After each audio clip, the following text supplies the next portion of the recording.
حضرت عمر رضی اللہ تعالیٰ عنہ بن الخطاب کا عہد خلافت 13 ہجری 634 سے 23 ہجری 644 تک۔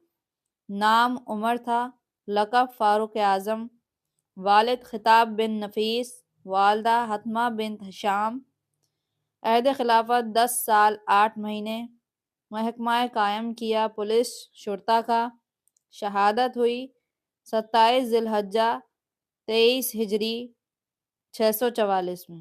نماز جنازہ پڑھائی گئی۔ حضرت صہیب رضی اللہ تعالیٰ نے فتح عراق کیا، فتح مدائن کیے۔ قادسیہ کا معرکہ 16 ہجری 637 فتح ایران کرنے میں 10 سال لگ گئے تھے۔ فتح الجزیرہ 16 یا 17 ہجری میں کیا۔ جنگ نہاوند 21 ہجری 642 میں۔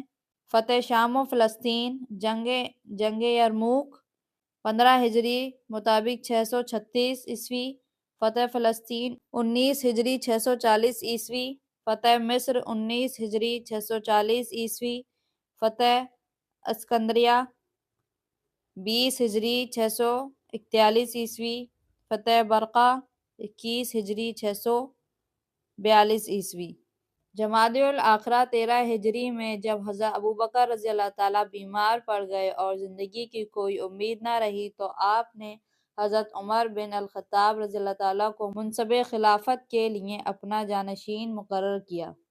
حضرت عمر رضی اللہ تعالیٰ کے عہد میں ملک شام میں طاعون پھوٹ پڑا اور تقریباً 25,000 انسان موت کا شکار ہو گئے۔ حضرت عمر رضی اللہ تعالیٰ عنہ نے قیام امن کے لیے پولیس کا محکمہ شرطہ نام سے قائم کیا۔ حضرت عمر رضی اللہ تعالیٰ عنہ نے جیل خانے قائم کیے جہاں ملزموں کو سزا دہی کے لیے قید میں رکھا جاتا تھا۔ حضرت عمر رضی اللہ تعالیٰ عنہ کے عہد میں ہی ڈاک برید کا بھی محکمہ قائم کیا گیا جس کا اولین مقصد سرکاری مراسلات کا ایک مقام سے دوسرے مقام تک پہنچانا۔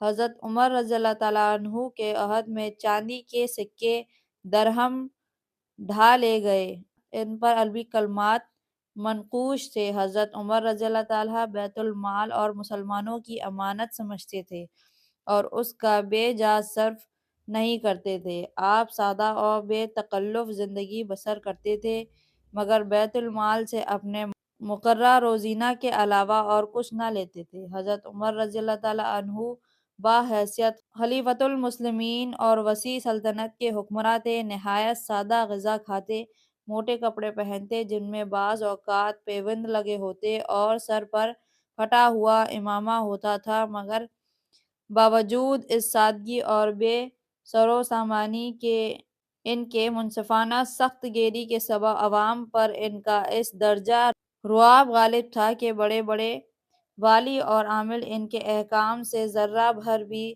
سرتابی کی جرات نہ کرتے تھے۔ ان کا انصاف پسندی اور اصول پرستی زمانہ بھر میں مشہور تھی، اس لیے تمام رعایا کو ان کی ذات اور ان کے انصاف پر پورا بھروسہ تھا اور تمام لوگ ان کے فیصلوں کے آگے سر تسلیم خم کر دیتے تھے۔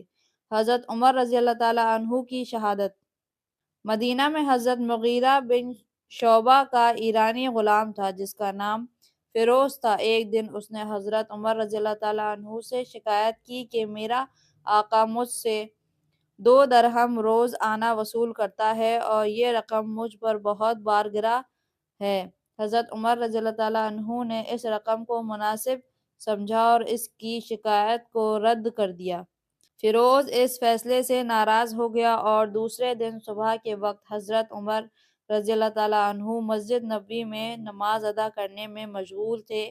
فیروز نے دھار دار خنجر سے آپ پر حملہ کر دیا اور ایسا سخت زخم کیا کہ وہ جابر نہ ہو سکے اور آپ 27 ذی الحجہ 23 ہجری مطابق 644 میں شہید ہو گئے۔